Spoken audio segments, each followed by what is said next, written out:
बिस्मिल्लाहिर्रहमानिर्रहीम। अस्सलाम वालेकुम।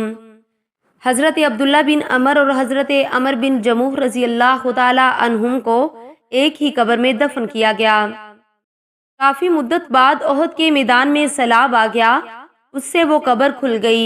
लोगों ने देखा कि उन दोनों लाशों में ज़रा भी फ़र्क नहीं आया था, बिल्कुल तरोताज़ा थी, यूँ लगता था जैसे अभी कल ही दफन की गई हों। हज़रत अब्दुल्ला बिन अमर रज़ी अल्लाह ताला अन्हु का हाथ उसी तरह उस ज़ख्म पर था। किसी ने उनका हाथ हटा दिया, हाथ हटाते ही खून जारी हो गया, चुनाचे फिर ज़ख्म पर रख दिया गया। हज़रत अमीर मुआविया रज़ी अल्लाह ताला अन्हु ने अपने दौर में मैदान ओहद से एक नहर खुदवाई। ये नहर शोहदा की कब्रों के दरमियान से निकाली गई, इसलिए उन्होंने लोगों को हुक्म दिया कि अपने अपने मुर्दों को इन कब्र से निकाल कर दूसरी जगह दफन कर दें।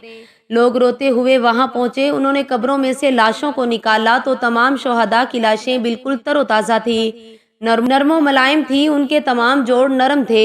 और ये वाक़ा ग़ज़वा ओहद के 40 साल बाद का है। हज़रत हमज़ा रज़ी अल्लाह ताला अन्हु की लाश निकालने के लिए उनकी कब्र खोदी जा रही थी तो उनके पाँव में कदाल लग गई। कदाल का लगना था कि हज़रत हमज़ा रज़ी अल्लाह ताला अन्हु के पाँव से खून जारी हो गया, गोया उनका जिस्म उसी तरह तरोताज़ा था जैसे किसी जिंदा इंसान का होता है। यहाँ तक कि खून भी खुश्क नहीं हुआ था और खून शरियानों में उसी तरह जारी था कि ज़रा सी कदाल लगते ही पैर से जारी हो गया। दूसरी ये बात सामने आई कि इन लाशों से मुश्क जैसी खुशबू आ रही थी। ये वाक़या ग़ज़वा ओहद के तकरीबन 50 साल बाद का है, जबकि मदीना मुनव्वरा की मट्टी इस कदर शोर नमक वाली थी कि पहली ही रात लाश में तब्दीली का अमल शुरू हो जाता है। मालूम हुआ कि जिस तरह ज़मीन अंबिया के जिस्मों में कोई तब्दीली नहीं कर सकती, उसी तरह शोहदा के जिस्म भी सलामत रहते हैं। इस तरह हज़रत खारजा बिन ज़ैद रज़ी अल्लाह ताला अन्हु और हज़रत साद बिन अबी रबी रज़ी अल्लाह ताला अन्हु को एक कब्र में दफन किया गया। ये उनके चचा ज़ाद थे। बाज़ लोग अपने शोहदा को ओहद से मदीना मुनव्वरा के लिए ले गए, लेकिन हुजूर सल्लल्लाहु अलैहि वसल्लम ने हुक्म फरमाया कि उन्हें वापस लाया जाए और मैदान ओहद में ही दफन किया जाए।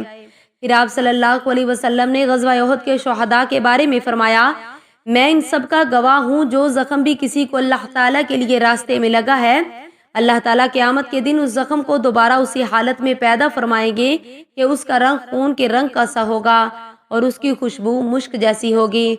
ग़ज़वा ओहद में शहीद होने वाले सहाबा में हज़रत जाबिर रज़ी अल्लाह ताला अन्हु के वालिद अब्दुल्ला रज़ी अल्लाह सल्लल्लाहु अलैहि वसल्लम ने हज़रत जाबिर से फरमाया, ऐ जाबिर, मैं तुम्हें एक बात ना बता दूं, और वो ये कि जब भी अल्लाह ताला किसी शहीद से कलाम फरमाता है तो पर्दों में से कलाम फरमाता है, लेकिन उस ज़ाते हक ने तुम्हारे बाप से रूबरू कलाम फरमाया और फरमाया, मुझसे मांगो मैं अता करूँगा।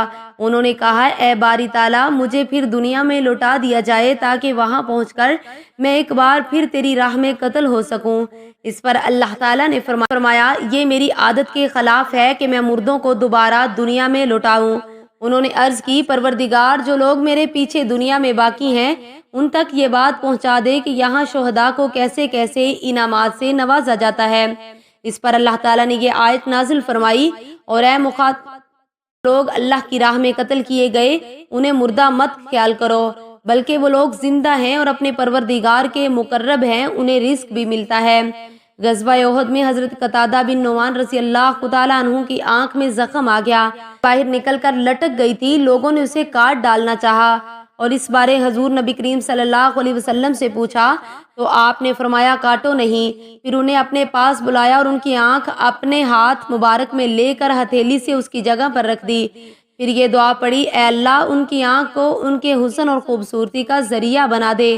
चुनाचे ये दूसरी आंख से भी ज्यादा खूबसूरत और तेज हो गई। हजरत कतादा रजी अल्लाह ताला अन्हु को कभी आंख की तकलीफ होती तो दूसरी में होती, उस आंख पर इस तकलीफ का कोई असर न होता। गर्ज जंग खत्म हुई और शोहदा को दफन कर देने के बाद हुजूर अकरम सल्लल्लाहु अलैहि वसल्लम मदीने की तरफ रवाना हुए। आप सल्लल्लाहु अलैहि वसल्लम ने उस वक्त शोहदा और उनके अजीजों के लिए यह दुआ फरमाई, ऐ अल्लाह, इनके दिलों से रंज और गम को मिटा दे,